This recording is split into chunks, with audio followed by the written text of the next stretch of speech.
할렐루야. 9월 30일 수요일입니다. 오늘은 예레미야 39장 1절부터 18절까지 말씀을 함께 읽겠습니다. 유다의 시드기야 왕의 제9년 열째 달에 바벨론의 느부갓네살 왕과 그의 모든 군대가 와서 예루살렘을 에워싸고 치더니 시드기야의 제11년 넷째 달 아홉째 날에 성이 함락되니라. 예루살렘이 함락되매 바벨론의 왕의 모든 고관이 나타나 중문에 앉으니 곧 네르갈 사레셀과 삼갈레보와 내시장 살스김이니 네르갈 살레셀은 궁중 장관이며 바벨론의 왕의 나머지 고관들도 있더라.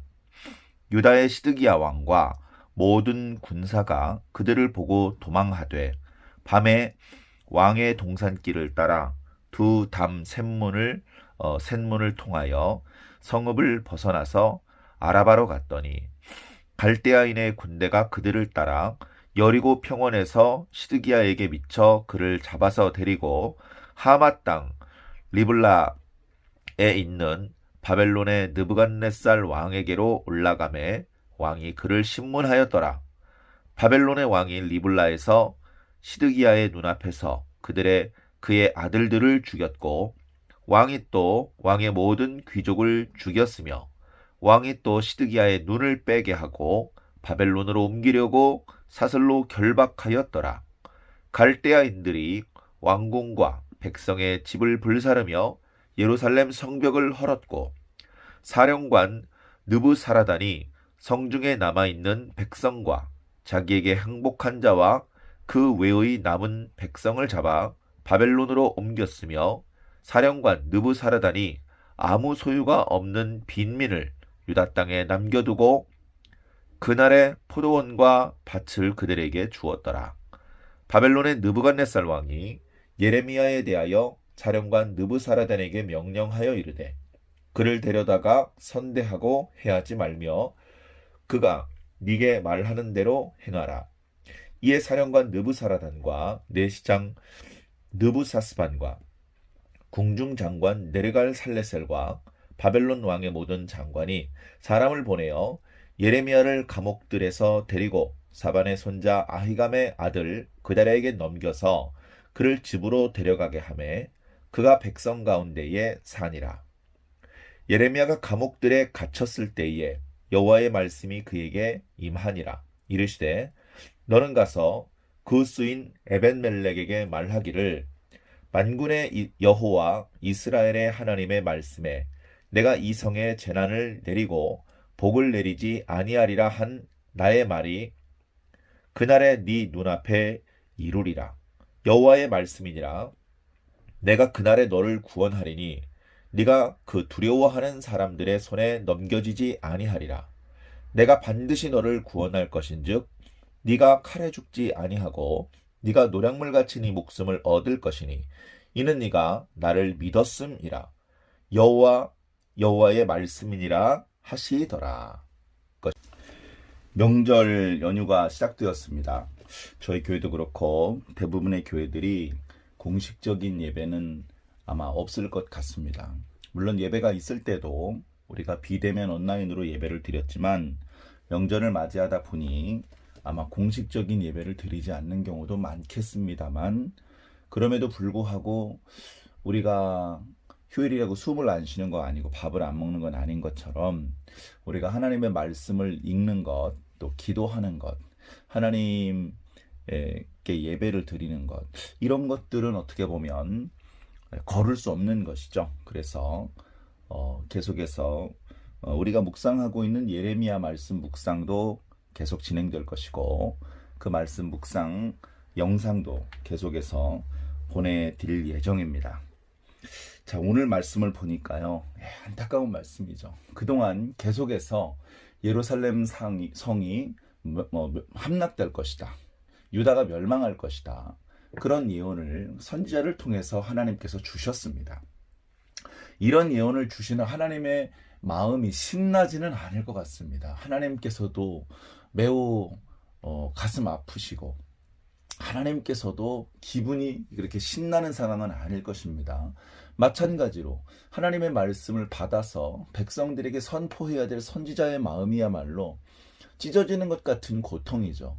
예레미야라고 할지라도 바벨론에게 항복해야 살 수 있다라는 그런 하나님의 말씀이 쉽게 수긍이 갔겠습니까? 그렇게 하고 싶었겠습니까? 그럼에도 불구하고 예레미야가 그렇게 예언을 했던 것은 하나님을 절대적으로 믿고 신뢰했기 때문에 그렇습니다. 우리도 우리가 듣는 말씀이 우리의 바램, 우리의 희망과 다르다 할지라도 우리의 기대보다 하나님의 말씀하신 내용 그대로를 절대적으로 받아들이고 믿어야 할 줄로 믿습니다.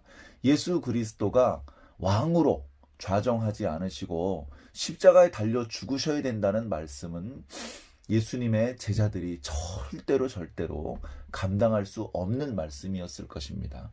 예수님 스스로도 그 쓴 잔이 지나가시기를 기도할 수밖에 없을 정도로 하나님의 뜻은 우리들의 바램과 같지 않습니다. 그러나 우리들의 바램대로 일이 진행되는 것보다 하나님의 뜻대로 일이 진행될 때에 우리의 구원이 온전히 이루어질 수 있다는 것을 기억해야 합니다.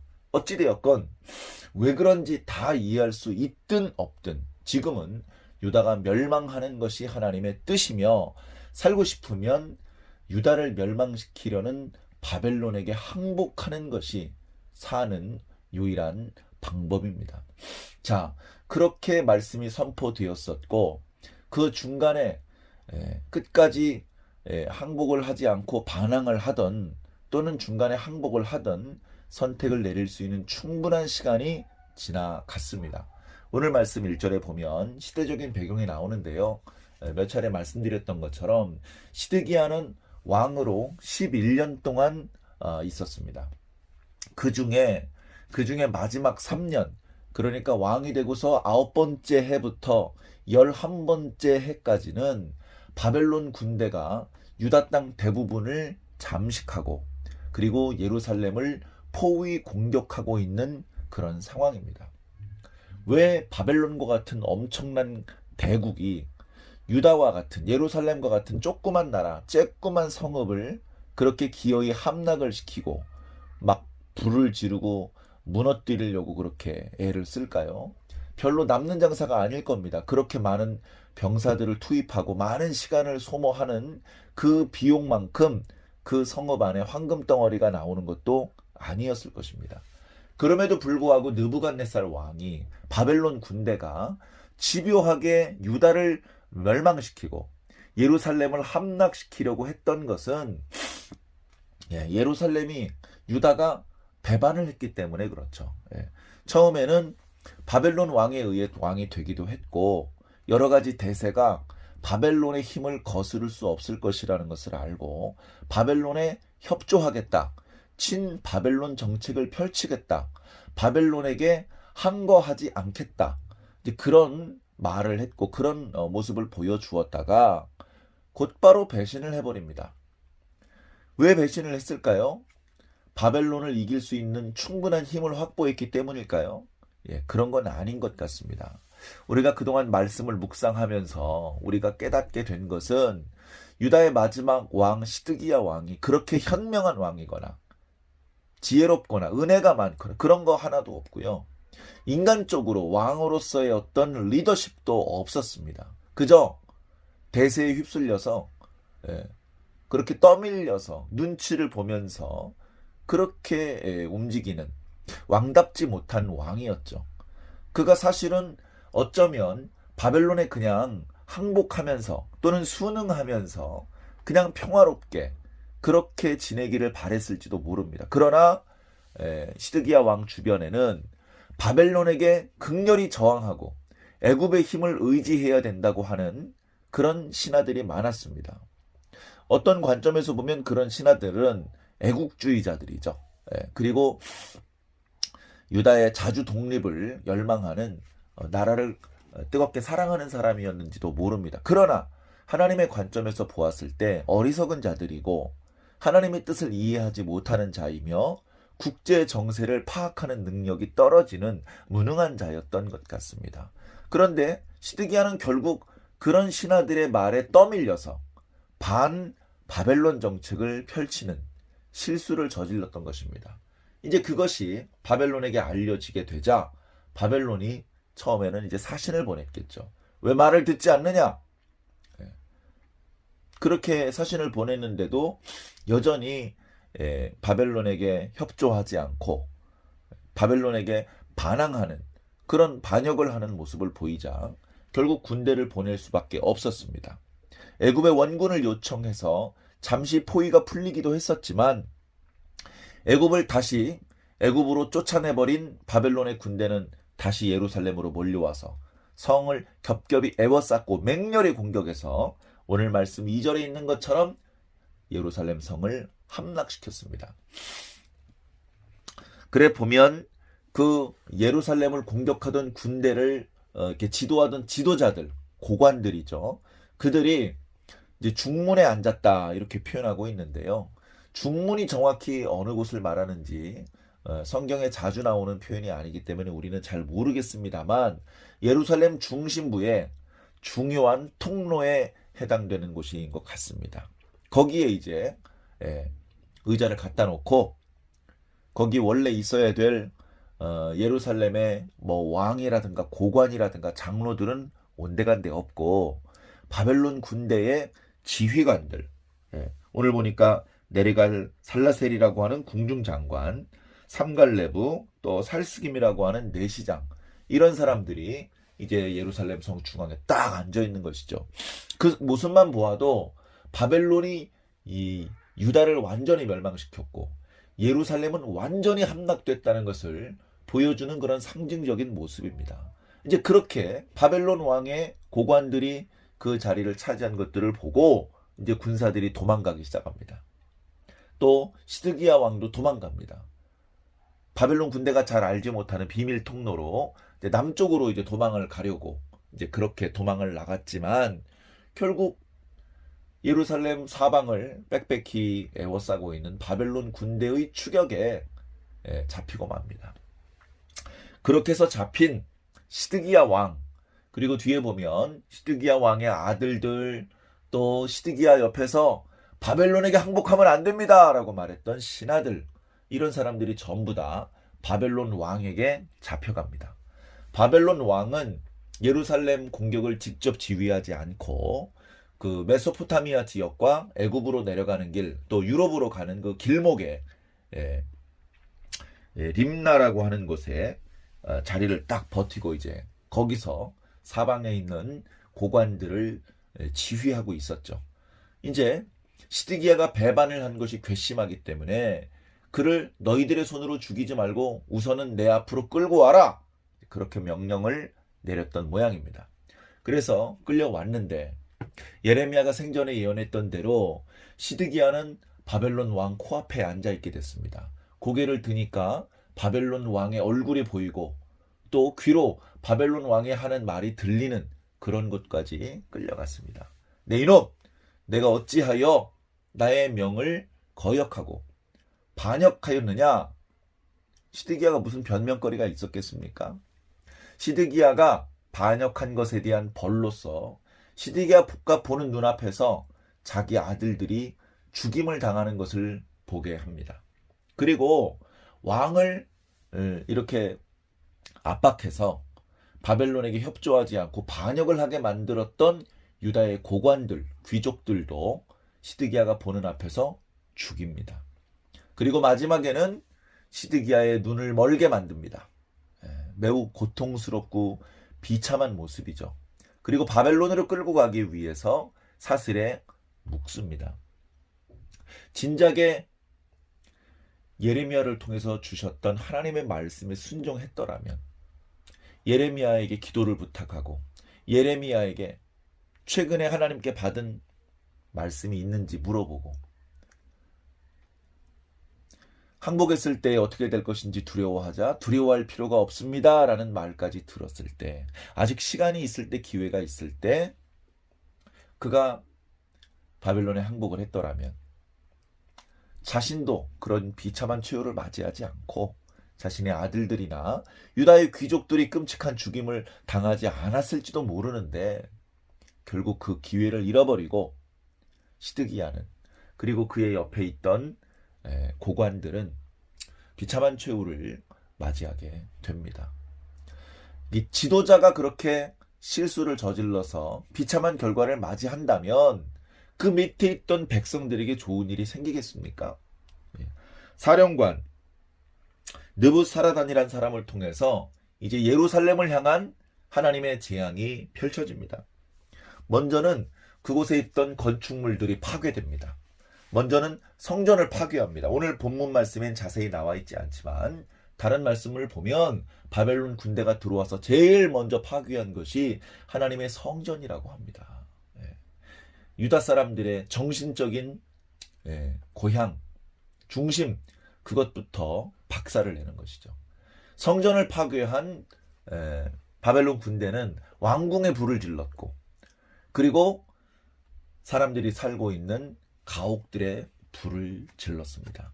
이미 예레미야를 통해서 너희들이 우상 숭배한 집에 불을 지를 것이라고 했는데 거의 모든 집에 불이 질러졌습니다. 그리고 예루살렘을 보호하던 성벽도 허물어 버렸습니다. 이제 다시는 예루살렘이 바벨론에 항거하는 그런 기지가 될 수 없게 쑥대밭을 만들어 놓은 것이죠. 예루살렘을 향한 재앙은 건물을 부시는 것으로 끝나지 않습니다. 거기 안에 살고 있는 사람들은 항복한 사람들, 그리고 그때까지 거성 중에 남아있던 사람들, 이런 사람들은 전부 다 바벨론의 포로로 끌고 갔습니다. 그런데 그 중에 아무 소유가 없던 빈민들, 가난하고 본래 배운 것이 없고 가진 것이 없어서 본래는 매우 어렵게 살았던 그런 사람들, 오히려 그런 사람들에게 자비를 베풀어서 그 성 주변에 있는 밭과 포도원을 그 사람들에게 줍니다. 너희들은 포로로 끌고 가지 않을 테니 너희들이 원하면 이 땅에 남아 있으면서 여기 있는 밭을 일구고 여기 있는 포도원을 가꾸어 살아도 좋다. 그렇게 남겨놓고 간 것이죠. 자, 그러면서 성경은 무엇을 또 말씀하시냐면 예루살렘을 파괴해라, 심판을 베풀어라 라는 지시를 내렸던 느부갓네살 왕이 예레미야에 대해서는 자비를 베풀어라 라고 말하는 그런 장면을 놓치지 않고 보여주고 있습니다. 예루살렘에는 예레미야라고 하는 선지자가 있다. 내가 그에 대한 소문을 들었는데 너희들은 그에 대하여서 해를 끼치지 마라. 함부로 대하지 말라. 오히려 그가 시키는 대로 너희가 따라라. 이렇게 이야기할 정도였습니다. 그래 고관들이 달려가서 사람들을 보내서 예레미야를 찾았더니 시위대 뜰에 갇혀 있었죠. 그를 이제 나오게 했습니다. 나오게 하고 자유롭게 풀어주어서 집으로 돌아가게 했습니다. 그때부터 이제 예레미야는 갇혀있는 신세가 아니라 백성들과 함께 살 수 있는 그런 상황이 되었습니다. 그리고 그렇게 바벨론 왕에 의해서 마지막으로 시위대 뜰에서 풀려나기 직전에 아직 시위대 뜰에 갇혀 있을 때 마지막으로 하나님께로부터 임한 말씀이 나타나고 있는데요. 그 말씀의 내용은 얼마 전에 예레미야가 위기를 맞이했을 때, 심지어 죽음을 당할 수도 있는 그런 심각한 위기를 맞이했을 때 거의 목숨을 걸고 예레미야를 구출해야 된다고, 살려야 된다고 간청을 올렸던 넷이 구스 사람 에벤멜렉을 향한 하나님의 말씀이었습니다. 그 말씀이 예레미야에게 임했는데 내용은 이런 겁니다. 이 성 예루살렘에게는 재난이 내릴 것이다. 은총이 내리거나 구원이 임하지 않을 것이다. 복이 임하지 않을 것이다. 그렇게 그동안 예언을 했는데 그 예언했던 내용들이 에벤멜렉 네 눈앞에서 다 이루어지게 될 것이다. 그러나 내가 그날에 너를 구원할 것이다. 유다가 바벨론의 군대에 의해서 패망하고 성이 함락되고 많은 사람들이 죽임을 당하고 많은 건물이 불타고 많은 사람들이 포로로 잡혀갈 때 그래도 내가 그날 너를 구원할 것이다. 네가 두려워하는 사람들의 손에 넘기지 않을 것이다. 18절에 보니까 내가 반드시 너를 구원할 것이다. 너 칼에 죽지 않을 것이다. 네 목숨을 건질 수 있을 것이다. 하나님, 제가 무엇이간데? 저는 하나님 앞에 공로도 없고요. 저는 이스라엘 사람도 아니라 구스 사람입니다. 그러나 아무것도 아닌 저에게 왜 이렇게 엄청난 은혜와 구원을 베푸십니까? 그렇게 물어본다면 하나님께서 말씀하시는 것이죠. 이는 네가 나를 믿었음이니라. 에벤멜렉, 너 날 믿었잖아. 네가 나를 믿고 있다는 것을 내가 알고 있다. 너 나를 믿고 내가 보낸 선지자를 믿고 선지자를 통해서 선포된 나의 말씀을 너는 귀 기울여 듣고 있었지 않았느냐. 네가 그 말씀을 듣고 있었다는 것, 네가 그 말씀을 믿고 있었다는 것을 내가 안다. 그렇기 때문에 이 성에 재난이 임할지라도 내가 너는 반드시 구원할 것이다. 그렇게 하나님께서 말씀하시는 그 말씀이 오늘 예레미야 39장 뒷부분에 나타나고 있습니다. 오늘 말씀에 보면요, 큰 재앙을 당하는 자, 비참한 최후를 맞이하는 자들과 그런 어려움, 혼란, 재난의 상황 속에서도 하나님의 보호를 입는 자, 이렇게 두 그룹으로 대비가 되고 있습니다. 그동안 하나님의 말씀을 여러 차례 들었고 하나님의 뜻이 무엇인지 정확하게 알고 있었음에도 불구하고 우유부단하게 처신했으며 결국 하나님의 말씀에 순종하지 못했던 시드기야, 그 시드기야를 부추겨서 하나님의 말씀을 따르지 못하게 만들었던 유다의 고관들과 귀족들, 이런 사람들은 결국 비참하게 죽임을 당했고 또는 눈이 뽑히는 수모를 겪게 되었습니다. 그러나 하나님을 절대적으로 믿었던 예레미야에게는 하나님께서 오히려 자유롭게 풀려날 수 있는 길을 열어주셨고 그 예레미야를 거의 목숨을 걸고 살려줄 것을 간청했던 구스 사람 에벤멜렉에게는 내가 너를 반드시 구원할 것이다. 까닭은 네가 나를 믿었기 때문이다 라고 하나님께서 분명히 말씀해주고 있습니다. 예루살렘이 함락되는 이런 슬픈 소식이 기술되고 있는 예레미야 39장임에도 불구하고 하나님을 믿고 하나님께 순종하는 자와 하나님을 믿지 않고 그 말씀에 순종하지 못했던 불순종했던 자들이 각각 어떤 결과를 맞이하게 되는지, 그들의 최후가 어떤 차이가 나타나는지를 명확하게 보여주는 소중한 교훈의 말씀입니다. 오늘 저와 여러분들은 지금 선포되고 있는 하나님의 말씀을 어떤 태도로 받고 있습니까? 아직 기회가 있을 때 순종하고 있습니까?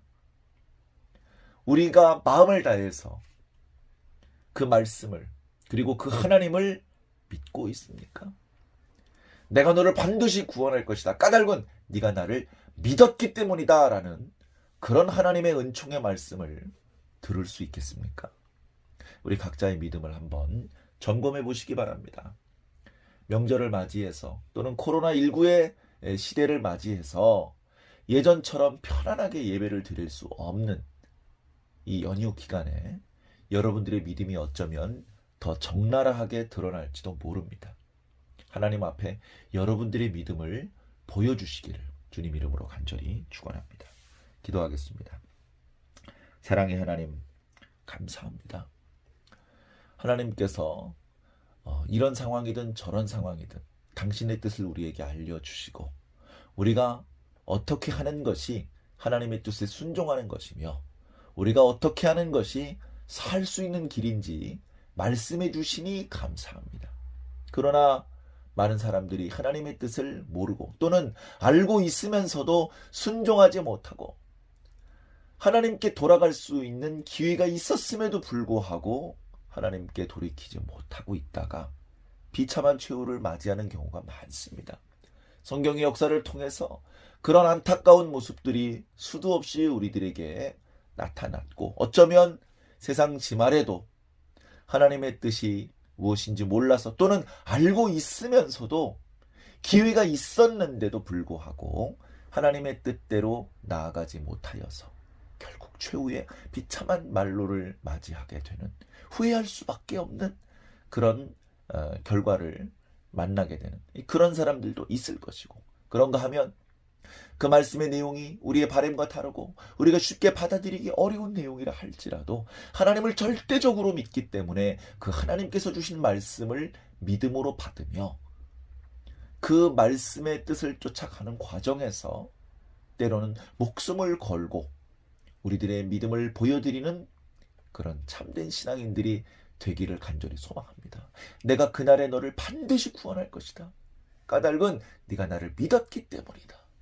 이렇게 예레미야를 통해서 에벤멜렉을 향하여 주셨던 말씀이 바로 오늘 우리를 향한 하나님의 말씀이 되기를 주님 간절히 소망합니다. 주님 홀로 큰 영광 받아 주시옵소서. 감사하며 예수 그리스도 이름으로 믿고 기도하옵나이다. 아멘.